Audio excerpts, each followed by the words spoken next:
Some people are a little funny, but the point is, when a woman is secure, she's on your team rooting for you. And usually it translates in this, and when she really understands you really care for her first in every way, then this need, remember Diana, Princess Diana? That need to be loved, exemplified in her, is settled. Once it's settled, you can see her relax and flower, hopefully, the way God wants her to. So men, this is your responsibility. You need to understand your wife, basically. Right? You don't understand, don't throw it in, I can never understand my wife. When your friends say that, you can tell them, hey, hello, 1 Peter 3:7, you have disobeyed God. You grant her honor, it says, as a fellow heir of the grace of life. She's a fellow believer, put on the same level as you and I, and God gives you a most important reason, so that your prayers may not be hindered. One reason why God never answers your prayers is because what? You're not right with your wife. I used to ask men, you have to understand this, men are goal-oriented. Let me ask you a question. You want God to hear your prayers, right? You men? I'm talking to you men now. You want God to answer your prayers? If you're married and your wife is totally unhappy, I'm sorry, your prayers are blocked, impeded, detained. It's almost like trying to fly up to heaven. The unhappiness of your wife just drags it down. You must understand how important this command is. And God knows the way men think. As long as you understand that my job is to make sure that my wife, I understand my wife, she will help me. She's supposed to help you. If she doesn't, send her to me, I'll knock some sense into her head. Okay? But you understand this so that your prayers may not be hindered. Husbands, your prayers will be hindered if you always have problems with your wife. Is it a reason why our church is also so weak? Because marriages are not as it should be. You understand?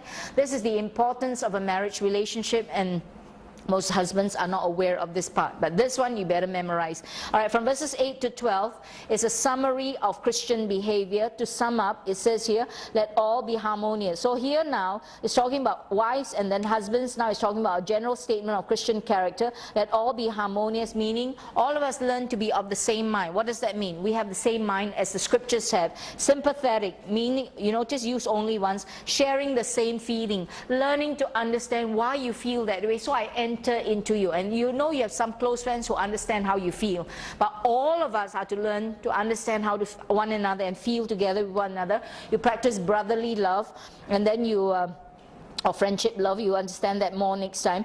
You are going to be kind-hearted, have compassion, be very tender and kind towards one another. It's always, that's what we need to learn to do. Humble in spirit, lowly minded, having a humble opinion of yourself, not returning evil for wickedness. You do evil for evil. You never do that, because that's not God's nature.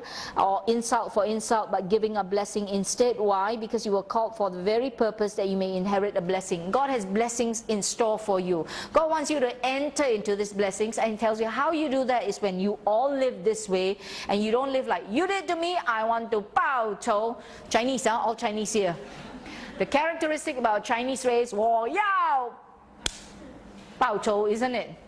That is what the world says. Returning evil for evil and insult for insult. No, as a believer you can't. Because it's in our human nature, our Chinese culture. You must understand, revenge is in our Chinese culture. You have to fight against it and take a stand against it. Are you aware? Okay, so when you understand that, then you know this. So you are called to inherit a blessing, and this is the blessing of God. What is it? Now here you notice, right? Let him who means to love life and see good days. Ask yourself, you want to live long and have a wonderful life? Yes or not? Put up your hands. Yes? Okay, this is the one. You wish to have, you resolve to have, you determined to have.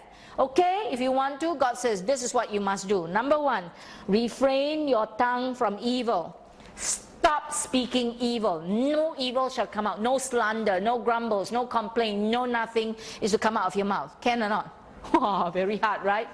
You better start. If you do this in society, how much more with your spouse?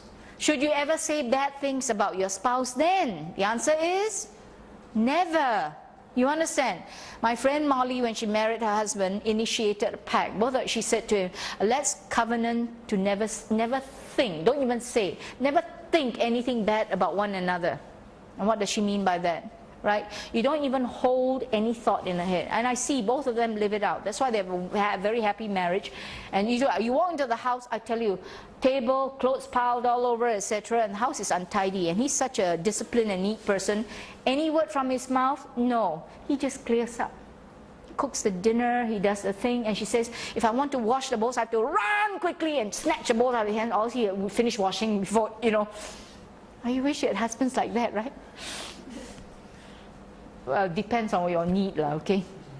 The point is, you live